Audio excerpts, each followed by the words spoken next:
How a 40-year-old record was broken by the Clippers and Kings. In the world of basketball, records are meant to be broken, but what happens when a record stands for more than 4 decades? In this video, we're going to talk about how the Los Angeles Clippers and Sacramento Kings made history by breaking a 40-year-old NBA record. It's a story of teamwork, dedication, and perseverance that will inspire any basketball fan. So get ready to witness history being made once again. We got to see a thrilling game between the Sacramento Kings and the Los Angeles Clippers. The game not only had the highest final score of the 21st century, but it also had the second highest final score in NBA history, behind only the contest between the Detroit Pistons and the Denver Nuggets in December 1983, which ended with a final score of 186 to 184, with a score of 153 to 153, or a total of 306 points. The game had the most points ever scored after regulation. It was also the highest scoring game in NBA history, with 2 or fewer overtime. One of the greatest regular season matches ever played was undoubtedly this one. The Clippers were in striking distance of the Kings, who are presently holding the 3 seed in the West at the time of this game, after acquiring Russell Westbrook on the buyout market, Mason Plumlee from the Hornets, and Eric Gordon from the Rockets at the trade deadline. Even though the Kings are one of the best teams in the West right now, the distance between them and the 10 seed isn't great enough for them to feel secure. Because of the high stakes involved for both of these teams, we saw great performances from both sides, which led to the conclusion of what I would call a contemporary classic. Now let's examine what transpired in this game for both sides and what made it so unique. The Kings got the game going in typical fashion, running a ton of stuff off the ball to create opportunities for shooters, as seen in this play where Kevin Huerter loops from the paint out to the corner while the ball is initially screened up top, getting Paul George to bite on the pump fake before he converts the triple. The Kings have a ton of shooters and are not hesitant to attempt pull-up threes in the paint when in transition. Since they are an older team, the Clippers found it difficult to slow down the Kings as they pushed the tempo and got out and raced in transition. By applying pressure to the Kings' defense as often as possible and causing confusion like this, Russell Westbrook showed that he will be a crucial component of their attack. When the Clippers were executing predetermined plays like this flare screen for Paul George up top, their offense also seemed to be going very smoothly. While the Clippers lack a great defensive big man who can serve as the anchor of their defense, they did a nice job of applying pressure to the Kings in the low post. When they're at the rim, they often have to slow down opponents more collectively. The Clippers did a fantastic job of understanding this, and they took advantage of the opportunity to create looks for 3-throw shooters on the perimeter. On the other hand, the Kings capitalized on that identical idea as the defense closed in on them. The Clippers also benefit from having some pretty excellent cutters, given that Zubac, their main inside defender, is out. As a result, they were able to create some easy layups, including this cut into the paint by Keegan Murray. The Clippers' offensive struggles were evident, and there was the odd misunderstanding, which was probably due to their inexperience as a team up to that point. Despite some of these misunderstandings, Mason Plumlee's screening performed a great job of allowing ball handlers to find their positions. On this possession, only Plumlee and Paul George are inside the arc, and the defense is working to ensure that there is no other inside option.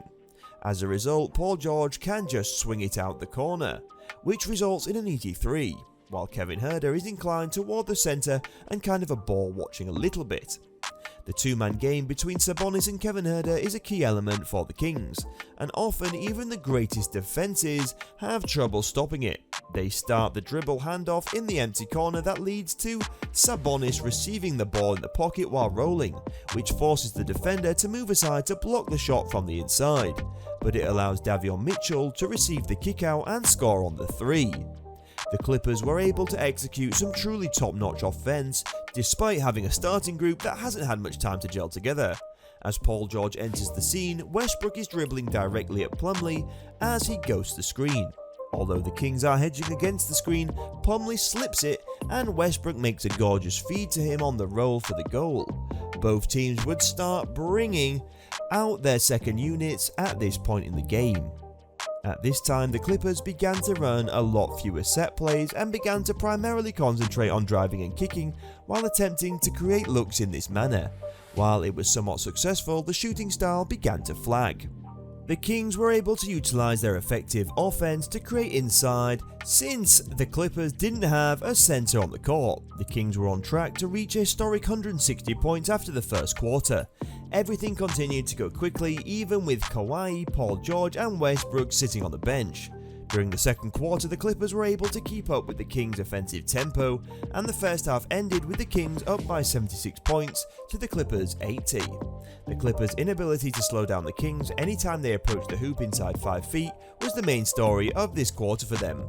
The Clippers and the King both scored 37 points in the third quarter, which was the lowest scoring period for both teams up to that moment. Kawhi scored 21 points by himself, making 8 of the 8 shots from the field and 5 of the 5 from 3-point range. The fourth quarter's top performer was Malik, who scored 16 points to keep the Kings in the contest.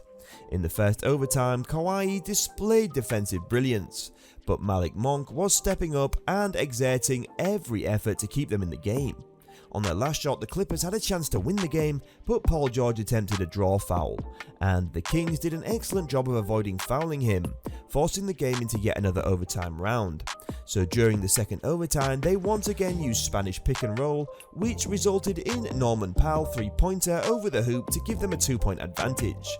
But Malik persisted in playing like a man possessed, attacking the basket almost whenever he pleased and sinking a few threes in the process. He finished with 8 points to lead all scorers in the second overtime. With a minute and a half remaining and only trailing by 4 points, the Clippers continued to rely on Westbrook and Plumlee to try and spark some offense. They managed to beat the Kings on the hedge by getting into a nice empty corner pick and roll, which allowed Plumlee to get the layup to fall at the rim. To receive the ball and make the 3-pointer to get them within 1 point, Malik followed Fox during the transition. Kawhi finds Plumlee after the Kings trap him up top on the high pick and roll on the opposite side. But Metu follows the ball to the corner and blocks the path to steal it. As the Clippers go on offense, the next time they again shut them down. And when they resume play, on the opposite end of the court, De'Aaron Fox makes the basket from mid-range to give the Kings the lead. The Clippers did have an opportunity to tie it on the other end, but after the timeout, all they could muster was a Nicholas Batum 3-pointer ensuring the Kings' victory. De'Aaron Fox scored 42 points, Kawhi scored 44, Paul George scored 34 points, and Malik ended with a game high and career high 45 points. 4 absurd scoring efforts in total, one of the best regular season games ever played. This contest became an instant classic. We hope you enjoyed learning about this incredible feat and how it reflects the evolution of NBA. Don't forget to like and subscribe to our channel for more sports content, and let us know in the comments what other NBA topics you'd like us to cover in future videos. And if you have any thoughts on this record-breaking game or anything else we discussed, we'd love to hear about them. Until next time, peace.